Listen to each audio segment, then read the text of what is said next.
सबको hello hi. उम्मीद करता हूँ सब ठीक होंगे।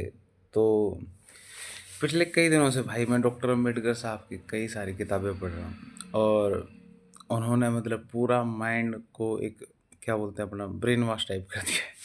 पूरा विचार को धो दिया। मतलब कोई व्यक्ति इतने तगड़े इंटेलेक्चुअल लेवल पे पहले जब मैं पोल साइंस पढ़ता था तो मेरे को लगता था कि डॉक्टर सॉरी अपने गांधी जी सबसे बड़े विचारक हैं। लेकिन जब मैंने डॉक्टर अम्बेडकर को पढ़ा तो उन्होंने हर पॉइंट में हर तर्क पे गांधी जी को धोया है। मतलब मैंने लिटरली ये फील करा उस चीज़ को पढ़ते टाइम कि पॉइंट पॉइंट पर गांधी जी को, जिनको मैं माना था ना कि बहुत बड़े विचारक है, बहुत बड़े मास साइकोलॉजिस्ट है, तो हर पॉइंट पे डॉक्टर अम्बेडकर साहब ने महात्मा गांधी जी को धोया है। हर तर्क पे हर तर्क पे। मैं सोचता था मैं कि यार एक साधु फकीर लाइफ टाइप में, लेकिन डॉक्टर अम्बेडकर साहब एक कोट पैंट में दो कॉन्ट्रास्ट थी, लेकिन विचारों की भी इतनी तगड़ी कॉन्ट्रास्ट थी ना। तो अब पता ही है सबको कि डॉक्टर अंबेडकर साहब और गांधी जी का एक विवाद था। तो डॉक्टर अंबेडकर साहब जीवन भर जाति का दुख वो आया था, उनको जीवन भर जाति से समस्या थी।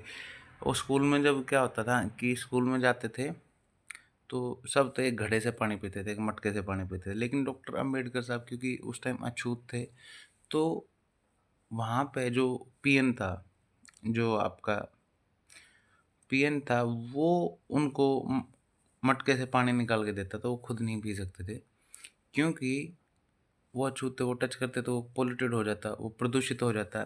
जिसके कारण कई बार क्या होता है, वो पीएन आता नहीं था ना, तो डॉक्टर अम्बेडकर साहब वो पानी नहीं पी पाते पूरे दिन।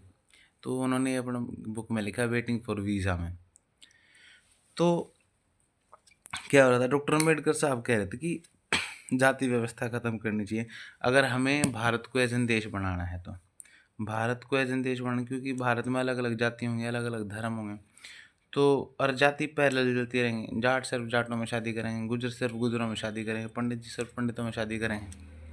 तो जो एक अपने कॉन्स्टिट्यूशन की प्रस्तावना में लिखा है कि फ्रेटर्निटी, एक ब्रदरहुड नहीं, फ्रेटर्निटी। फ्रेटर्निटी मतलब एक बंधुत्व की भावना कि सबका एक दूसरे से जुड़ा हो। बोले अगर सबका एक दूसरे से जुड़ा हो ना, तो डॉक्टर अम्बेडकर साहब ने कहा ये तभी हो सके जब हम सब अपनी जाति और ये जो रेस है इन सब का भेदभाव भूल के सब जो है inter caste inter religion marriage करेंगे। क्योंकि अगर मान लो जाट गुजर की शादी होगी या फिर जाट पंडित जी की शादी होगी, तो बच्चे क्या होंगे, बच्चे को क्या रहते थे, हालांकि समाज में ये कि पिता की, लेकिन वो कह रहे थे जितना इंटरकास्ट मैरिज हम प्रमोट करेंगे अल्टीमेटली तो हम सब भारतीय हो जाएंगे, रूट्स भूल जाएंगे बच्चे अपनी की कौन से हैं। बोला तभी एक भारत देश बन पाएगा, तभी एक बंधुत्व की भावना हो पाएगा, जहाँ पे एक समय। और उन्होंने जाति व्यवस्था को एंड करने के लिए सबसे बड़ा तरीका बताया था inter caste marriage, inter religion marriage, कि जितना प्रमोट होगा उतना अच्छा है, उतना भारत की सोसाइटी में लोग अपनी जातियाँ भूलेंगे, वो बच्चे जो पैदा होंगे, और उतना इस समय बंधुत्व की भावना बढ़ेगी।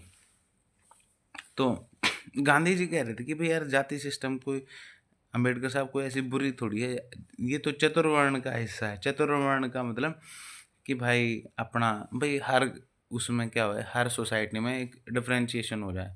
हर सोसाइटी में लोग काम करें, कुछ लोग इंटेलेक्चुअल काम करें जो टीचर्स का काम करें, कुछ लोग युद्ध करें, कुछ लोग जो आर्मी में हैं या फिर पुलिस में हैं, कुछ लोग जो व्यापारी हैं, और कुछ लोग जो हैं अपना लेबर क्लास है। तो बताइए, तो यार सिंपल डिवीजन ऑफ लेबर है।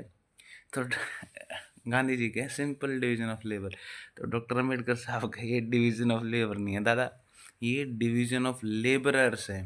ये काम को नहीं भाग गया, ये काम करने वाले को विभाजित कर दिया है समाज ने।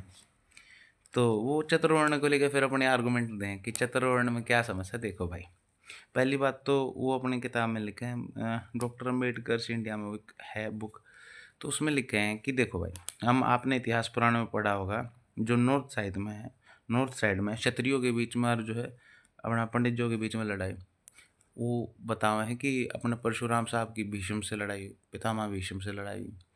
अच्छा, अक्सर देखा गया गौतम बुद्ध जो है वो ब्राह्मणवाद के खिलाफ उनका वो है, महावीर भी जो है एक तरफ ब्राह्मणवाद का जब प्रचंड था उस टाइम पे जो है महावीर और गौतम बुद्ध पैदा हुए थे, और उन्होंने बोला था कि कर्म कांड पर ज़्यादा फोकस मत करो।